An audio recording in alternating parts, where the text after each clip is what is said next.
I'm Dr. Ali Matu, and I'm going to share my biggest failures as a psychologist. Something amazing happened to me this week, and it's actually in this box. This is something I've been working towards for like 5 years now, and it's finally, oh my gosh, it's my 100,000 subscriber award. I knew if I reached this milestone, it meant that I had learned how to make videos that connect with people and create some sustainable, meaningful change. Looks pretty good. At first, I thought about celebrating 100K subscribers by sharing some inspirational stories about all the things I've learned along the way on this journey. But then I saw this video by Patreon CEO Jack Conte, where he shares his most epic fails. I basically had miss after miss after miss after miss in my life, freckled on occasion with like a spark of something that feels really good and awesome, followed by more misses over and over again. And this is really the truth. This is like the norm, and it's not even the norm, I think, for being an artist. It's the norm for being a human freaking being. So often you only get to see the most successful parts of me. The videos that are performing best by the YouTube algorithm are the ones that are promoted to you. And when I start a video, I usually lead with the best parts of my bio because that's how I establish some authority to new viewers so they're even open to hearing what I have to say.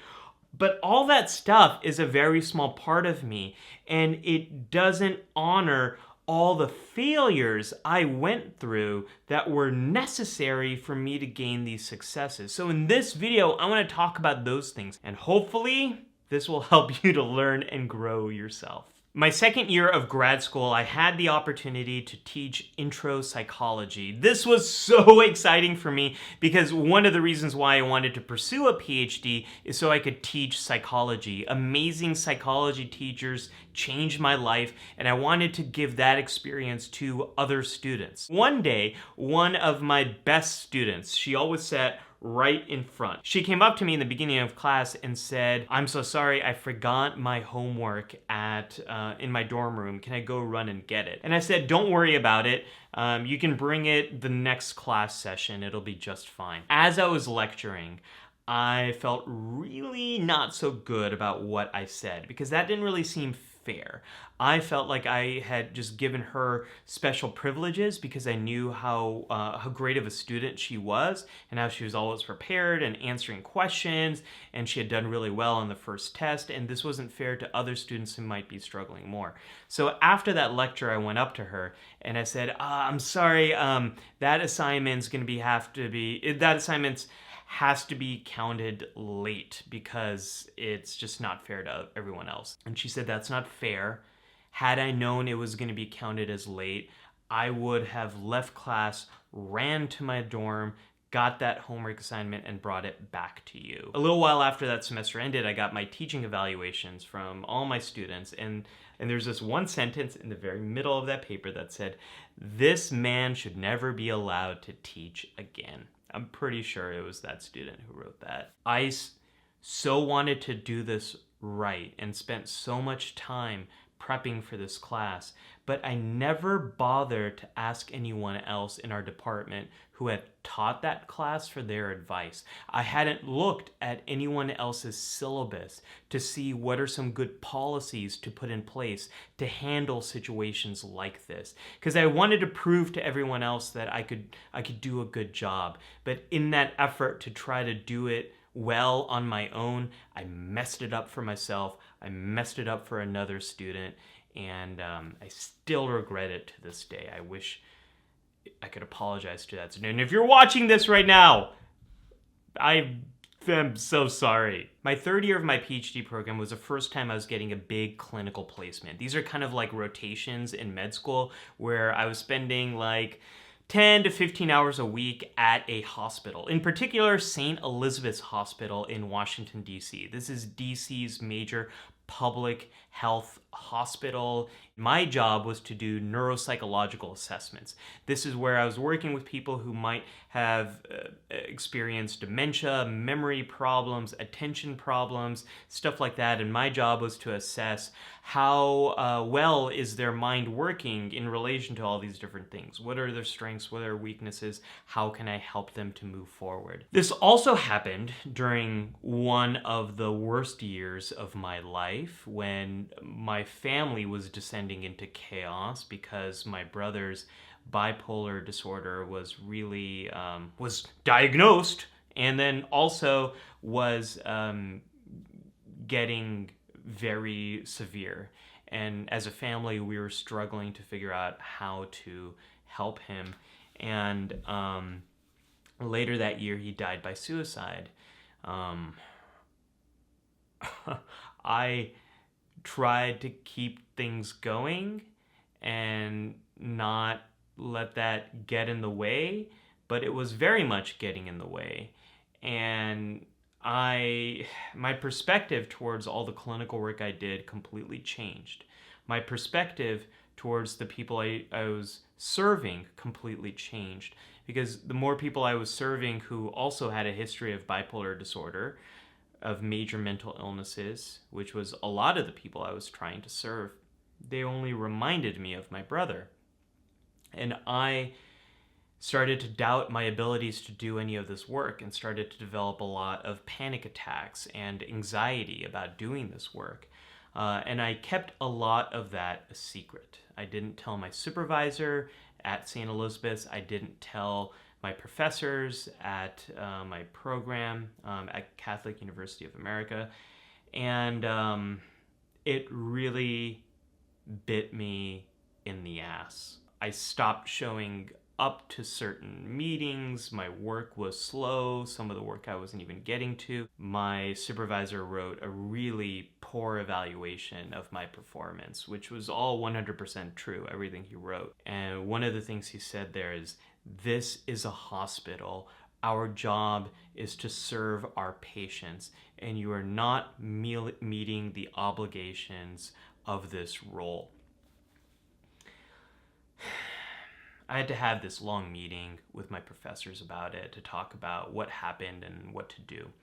And one of the things we decided is I need to meet individually with my supervisor. And the last thing I wanted to do was see him again after that evaluation. And so I met with him and I told him everything that was going on and how I was struggling. And he said, "I had no idea. I had no idea you were going through any of that. And it makes sense why you were struggling so much." He talked about how, had I told him, maybe he would have given me different patients to work with, or maybe he would have given me more supervision, or maybe I would have taken a leave of absence. And all those options sound really great compared to what I did, which was just try to make it work on my own without telling anyone. I actually had 2 dissertations, one that I defended with distinction, one that completely blew up in my face. So let's talk about that one. That was my first dissertation, and I wanted to focus on gender and try to understand how gender influences someone's choice in a career. I was really influenced by this, by my experience being one of the only men in most of my psychology undergraduate classes. It was also, unfortunately, something I didn't know much about. So I spent a year doing all these focus groups, this preliminary work, and it wasn't really working. I wasn't really getting any meaningful results. And I was getting really tough criticism by other folks in the department who were on my dissertation committee, because things weren't really coming together, and it was pretty clear that I was in over my head, that I didn't really have a good foundational knowledge of the research in this area. There was a specific deadline that I needed to meet to propose my dissertation, and if I didn't meet that deadline, then I was going to have to postpone graduation by like a whole year. That deadline came, I didn't meet it. I was crying in Sandra's office and felt like such a failure. She brought her chair close up and said, "Ali, I'm going to support you 100% no matter what. If you want to keep doing this research, you got my complete support. If you want to completely pivot and do something else that might be a little bit easier to get done, I'll support you in that too. So I spent a lot of time thinking about it and ended up focusing on something very different. I focused on hair pulling disorder, a dissertation that was so much easier to complete, and I actually ended up being so much more helpful in my career. But the failure here was I thought of my dissertation as this magnum opus, that this big contribution, this big new unique thing that I was going to do that might change some aspect of the field. But it wasn't any of that. And actually holding to that standard was such a high standard of perfectionism, I was never going to be able to meet that. So my dissertation, what I learned was it was just another check mark. It was just something I needed to do to get my PhD. And once I started thinking about it in that way, that helped me to focus on something that was doable, practical, and something I could actually get done. Once I finally finished my PhD, I did a postdoctoral fellowship that focused on treating anxiety disorders. And my first job after my fellowship was at an anxiety disorder clinic. So anxiety became my thing. In doing that work, I ended up treating a lot of people who were actually on the autism spectrum, and it was undiagnosed. But I had a very strong hunch that they were on the autism spectrum. I was very scared of sharing that information with them. I talked to them about all their anxiety disorders, about their mood disorders, but there were a few patients where I didn't share my suspicions that they might be in the autism spectrum with them or with their parents. I was afraid that they wouldn't be able to handle it. I was afraid that they might feel the stigma of that. I was afraid that they might not like me, or they might not want to continue with me if I shared that information with them. And it took me a long time to figure out that those fears were my own stigma, and they didn't make any sense at all. The reality is they had a right to know what might be contributing to their challenges, so that they know, and then also so that they can get additional services and support, and they can get a proper diagnosis. There's a great formalized way to get an autism diagnosis. There's a specialty assessment that you can go to, and you can find out if you do meet that criteria. And then if you do, you can get extra support in your high school or in your college that can help with those things. Eventually ended up telling a lot of my patients about these concerns. Some were angry, some didn't really think much of it, and some were really happy to learn these things, and it kind of opened their eyes to other ways of understanding some of their challenges and their strengths. But I so regret waiting so long to develop the courage to have these conversations, because the reason I didn't is I wanted my patients to like me. And it's not about like, but it's about a trusting relationship between you and this other person. And by not sharing these things, I was actually breaking some of that trust that I was trying so desperately to cultivate. This next one is the one I regret the most out of all of these stories, and it's my student loan debt. When I was going to grad school, it was an era where everyone was just giving away student loans, and there was absolutely no consequences to taking the loans. There was no counseling for knowing what the terms are of the loan. I also had no idea how much money I was going to make in the future. I assumed it was going to be a lot because I was going to be a doctor. I was going to have my PhD. I was going to be working in hospitals and doing all that sort of stuff. So I just took the maximum amount of student loans that I was offered every year, which was $20,000, and it ended up being $140,000 of debt. If all of my YouTube subscribers gave me $1, I still wouldn't have enough money to pay off that student loan debt. My first job out of grad school, I was getting paid around $70,000, which sounds like a lot of money, but I was living in New York City, and so it was a higher salary than probably other parts of the United States, but most of my paycheck went to paying rent and paying for food, and I had very little money left over to pay off student loans. And I was freaking out about this. And the way I dealt with it was not answering all the phone calls I got, not opening up the mail, not answering the emails that I received. I was just ignoring it. And I ignored it, and I ignored it until half of my student loans defaulted.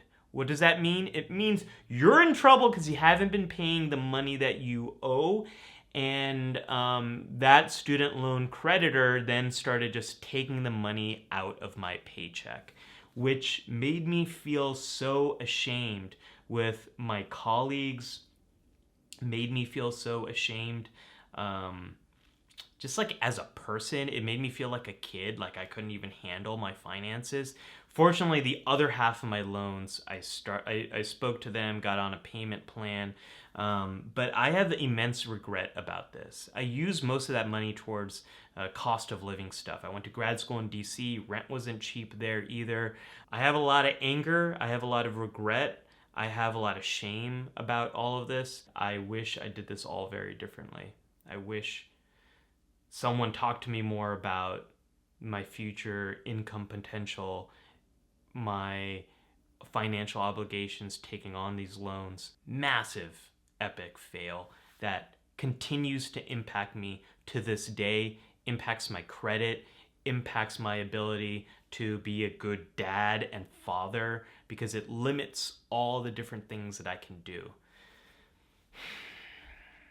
And this brings me to YouTube. There's a lot of fails I could talk about when it comes to all the YouTube videos I've made, but there's one that clearly sticks out in my head, and it's this video I made about Han Solo psychology. I was really thirsty for more views and subs, and I thought if I make something special for Star Wars Day, May the 4th, that all these views would just sort of pour in. I bought this 9-foot long green screen that then I carried out, and no taxi cab would take me because the thing was too long, so I carried it on the New York City subway during rush hours. Everyone was so annoyed and pissed off at me.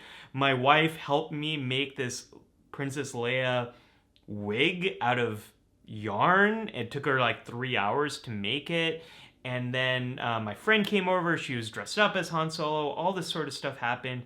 That video took so much time in pre-production and then post-production, me learning how to make a green screen work, and it totally bombed. It's like YouTube didn't even acknowledge that this video existed. I kept making all these videos that I thought people wanted to see, that I thought would help grow this channel, instead of actually focusing on what you really want to see, your feedback, and the kind of stuff that you think would help me grow this channel. The times where I have epic fails is when I'm trying to emulate what I think a successful person does in this scenario, instead of actually learning what will help me to find success in this situation. Because for me to find success usually means I have to ask people for help. I have to get tough feedback about me and about what I'm doing. I have to put myself in that vulnerable spot. And when I'm able to do that, then I can create something, I can do something that's gonna work.